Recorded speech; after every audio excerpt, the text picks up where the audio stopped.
So the piece I'm writing for Fretwork is a journey into a whole different idea about repetition and about how to set up big structures. And essentially what I'm doing is I'm writing a sort of cantus firmus, a sort of line that repeats, and starting at the very top of the range and setting it all at the bottom of the range and then back out again. So it's a simple structure, and it's where each note of the cantus firmus kind of has its own development, basically. So you land on a note, and then it serves as a drone for variations on itself in that way. And that's something I think that for me very explicitly comes from the world of Orlando Gibbons, right? And it comes from the world of the viol concert. Was always interested in burying tunes inside itself, right? Where you say it's a sort of scavenger hunt where one of the downbeat of each bar or something contains the secret code that unravels the whole thing. But you also find this in music for 18 musicians, right? Where the chords that start the piece, the pulses, are sort of subjected to almost symphonic development inside the piece. And that's sort of where I am with the piece right now. I have a big pile of sketches and not much else. So I wish I knew more. One of the other pieces on the program is a Parsons ut, re, mi, fa, sol, which is just the scale going up in C major, which is sort of my kind of musical obsession, where you take 5 notes and just go for it, and you've turned that into a small structure, right? Just a little thing that repeats, or into a much bigger structure, that's something that governs the whole composition. Parsons, I remember when I was a chorister as a boy, that he wrote a setting of the Ave Maria text in which each subsequent entrance of the voice is one note farther up the scale, and it's magical when you sing it, because you think that you've just figured it, you've unlocked some secret door behind your room or something, that thing you've always dreamed about, and in a sense that's what sort of repetitive structures can help you do, is that if you repeat something often enough, the subtle change is what you notice, right? And that's the way in which minimalism becomes sort of maximalism for me, which is when things feel static, or when you think that you've been there before, and there's a difference that you're not quite sure what it is, but it has the largest emotional impact for me. I have written a bunch for viols. I wrote a piece for Fretwork and the Hilliard Ensemble a few years ago.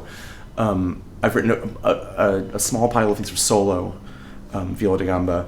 The sound of that consort is really familiar and comfortable to me.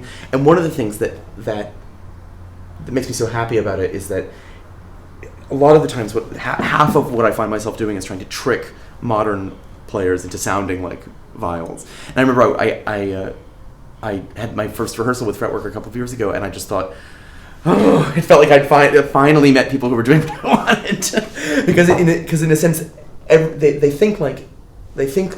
they treat instrumental lines like vocal lines, because oftentimes the two are interchangeable, right? So you'd have a part song where any one of the things, or all 5 of the things, could be sung, and any one of the rest could be played, or they could all be played and sung in any combination, really.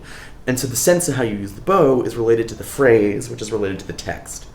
And that's always how I've thought about instrumental lines, even when there hasn't been a text present, just in terms of breath and line, and when to use pressure, when to relieve pressure, and phrasing things based on your body. Which I think, a lot of like virtuosic violin playing is designed to specifically and explicitly ignore, not just violin, but any string playing.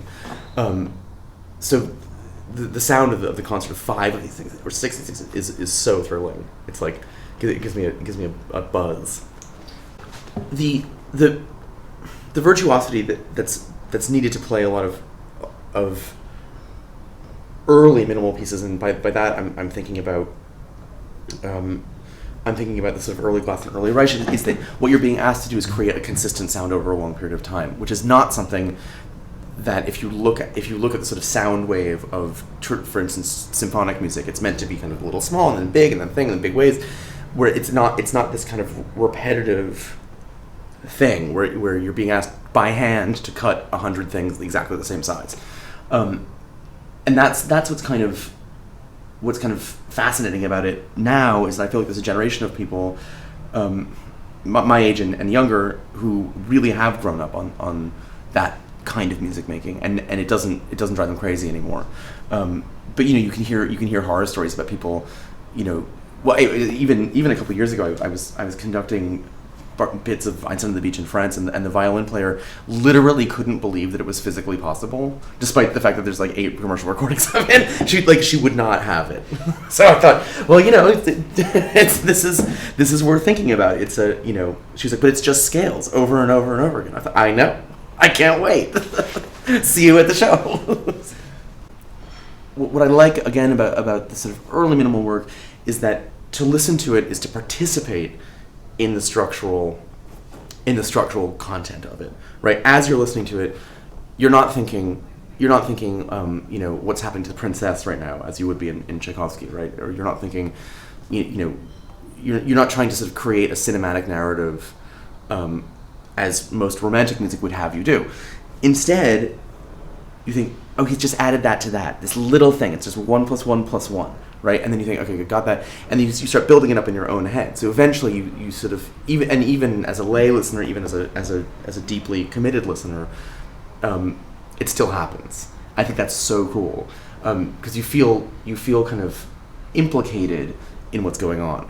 And I think a lot of early music has the same thing, where in sort of even in a Passacaglia, the idea is that you recognize when it comes back, right, or with Bach in his most contrapuntally kind of oblique, when that chorale tune comes in the pedal, right, it because you like that's the thing that we've been listening to, but now it's finally boiled down and it's right there and it's really clear. And again, it's a sort of anti-romantic narrative of what you should be feeling when music is being played in your presence. I mean, for me, I mean, my music tends to be pretty consonant, but that's just because I like it, and there's no sort of political thought behind it. But in terms of this particular piece for Fretwork, I'm interested in writing a slightly squirrely line that's gonna be challenging to keep everything as consonant as I would normally like. But I think that's a kind of fun challenge, and it's sort of like trying to build a building in an existing neighborhood, where you sort of say, all right, well, the streets are weird, but we're gonna figure it out. In the case, I mean, one of the interesting things to me about Andriessen as a composer is that his sense of tonality was so much more skewed than the American counterpoints, and the tonality was I would say aggressive in a way that early Glass and Reich is sort of luxurious. The Andriessen is the anti-luxury, right? It's these huge homophonic sounds. There's like 16 trombones just barking at you for 20 minutes, and it's thrilling. It's totally exciting, and I think to me what it showed when I first started listening to that music is that you didn't need necessarily to have the luxury of these sort of what I would call French harmonies that you find in early Glass, and that you could actually in a sense there could be a version of those early pieces with entirely different notes, and they would have a similar effect because what you're listening for is the structure and its visibility, right? And the notes are kind of in a strange way they're an additional, there's sort of a bonus thing, but it's that structure that you're listening for. I'm Nico Muhly. I've written a piece for Fretwork, which will be premiered at King's Place on February the 5th of 2015.